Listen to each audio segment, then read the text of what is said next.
नमस्कार, ये आकाशवाणी चंडीगढ़ है। अब आप प्रतीका से प्रादेशिक समाचार सुनिए।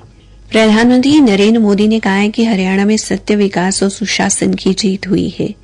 उन्होंने कहा कि हरियाणा की जनता ने विकास के मुद्दे पर पार्टी को जीत की हैट्रिक दी। हरियाणा में भारतीय जनता पार्टी के लिए ऐतिहासिक विधानसभा चुनाव परिणाम के बाद नई दिल्ली स्थित पार्टी मुख्यालय में कार्यकर्ताओं को संबोधित करते हुए कल श्री मोदी ने हरियाणा और जम्मू कश्मीर के लोगों को बधाई दी। उन्होंने कहा कि बीजेपी न केवल दुनिया की सबसे बड़ी पार्टी है, बल्कि वो ज्यादातर लोगों के दिलों में भी बसती है। उन्होंने कहा कि हरियाणा में अब तक 13 चुनाव हो चुके हैं और इनमें से 10 चुनाव में हरियाणा की जनता ने हर 5 साल में सरकार बदल दी है, लेकिन ये पहली बार है कि 5 साल के 2 कार्यकाल पूरा कर चुकी किसी सरकार को राज्य में फिर से मौका मिला है। उन्होंने कहा कि भारतीय जनता पार्टी की सरकार राष्ट्र को पहले रखती है और गरीबों की सेवा के लिए प्रतिबद्ध है। श्री मोदी ने कहा कि केंद्र हो या हरियाणा सरकार, इन 10 सालों में उन पर भ्रष्टाचार का एक भी आरोप नहीं लगा है। जम्मू कश्मीर पर उन्होंने कहा कि 1 दशक के इंतजार के बाद आखिरकार जम्मू कश्मीर में शांतिपूर्ण विधानसभा चुनाव हुए। उन्होंने इस बात पर जोर दिया कि जम्मू कश्मीर में चुनाव लड़ने वाली सभी पार्टियों में से बीजेपी वोट शेयर के मामले में सबसे बड़ी पार्टी बनकर उभरी है। श्री मोदी ने आश्वासन दिया कि आने वाले 5 वर्षों में पूरे देश में और भी तेज गति से विकास होगा। प्रधानमंत्री ने कांग्रेस पार्टी पर हर संस्था की छवि खराब करने का आरोप लगाया, चाहे वो चुनाव आयोग हो, पुलिस हो या न्यायपालिका हो। हरियाणा में भारतीय जनता पार्टी को मिली प्रचंड जीत के बाद प्रदेश में तीसरी बार सरकार बनाने के लिए गतिविधियां तेज हो गई हैं। इस चुनाव में कार्यवाहक मुख्यमंत्री नायब सिंह भारतीय जनता पार्टी का भावी मुख्यमंत्री का चेहरा थे। चुनाव प्रचार के दौरान भी केंद्रीय गृह मंत्री अमित शाह ने मंच से घोषणा की थी कि भारतीय जनता पार्टी की सरकार बनने पर मुख्यमंत्री नायब सिंह ही होंगे।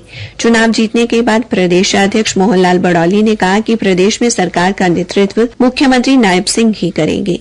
मीडिया द्वारा कार्यवाहक मुख्यमंत्री से उनको फिर से प्रदेश का मुख्यमंत्री बनाए जाने बारे पूछे एक सवाल के जवाब में श्री नायब सिंह ने कहा कि इसका फैसला संसदीय बोर्ड और विधायक दल करेगा।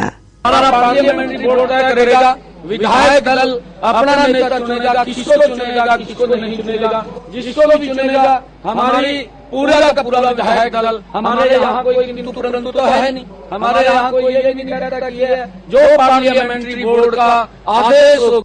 हरियाणा में बहुमत हासिल करने के बाद आज भारतीय जनता पार्टी के प्रदेशाध्यक्ष मोहन लाल बड़ौली और कार्यवाहक मुख्यमंत्री नायब सिंह ने नई दिल्ली में प्रधानमंत्री नरेंद्र मोदी से मुलाकात की। सूत्रों से मिली जानकारी के अनुसार मुलाकात के दौरान हरियाणा में नई सरकार के गठन और शपथ ग्रहण को लेकर चर्चा हुई। प्रधानमंत्री से मुलाकात के बाद मीडिया द्वारा पूछे जाने पर कार्यवाहक मुख्यमंत्री नायब सिंह ने कहा, प्रधानमंत्री जी से शिष्टाचार मुलाकात हुई है, क्योंकि मैंने हरियाणा की जो प्रचंड जीत हुई है उसके बारे में आदरणीय प्रधानमंत्री जी को बताया है। और मैंने कहा है प्रधानमंत्री जी को कि आपको हरियाणा के लोग बहुत प्यार और स्नेह करते हैं, और उसका परिणाम है कि आज तीसरी बार भारतीय जनता पार्टी को इतनी बड़ी सीटें दे करके ये तीसरी बार हरियाणा में डबल इंजन की सरकार बनी है। उल्लेखनीय है कि भारतीय जनता पार्टी प्रदेश में तीसरी बार सरकार बनाने जा रही है। ये पहली बार है कि हरियाणा की जनता ने किसी पार्टी को लगातार तीसरी बार सरकार बनाने का मौका दिया है। कांग्रेस के वरिष्ठ नेता राहुल गांधी ने कहा है कि हरियाणा के नतीजे अप्रत्याशित हैं और वे इनका विश्लेषण कर रहे हैं। सोशल मीडिया पर एक संदेश में उन्होंने कहा कि अनेक विधानसभा क्षेत्रों से पार्टी नेतृत्व को शिकायतें मिल रही हैं, जिनसे निर्वाचन आयोग को अवगत कराया जाएगा। श्री गांधी ने सभी हरियाणा वासियों को उनके समर्थन और कांग्रेस कार्यकर्ताओं को उनके अथक परिश्रम के लिए धन्यवाद दिया। उन्होंने कहा कि वे हक का, सामाजिक और आर्थिक न्याय का और सच्चाई का ये संघर्ष जारी रखेंगे। भारतीय जनता पार्टी के प्रदेशाध्यक्ष मोहन लाल बड़ौली ने भारतीय जनता पार्टी को स्पष्ट बहुमत देने के लिए हरियाणा की जनता का आभार जताया है। इसी के साथ ये बुलेटिन समाप्त हुआ।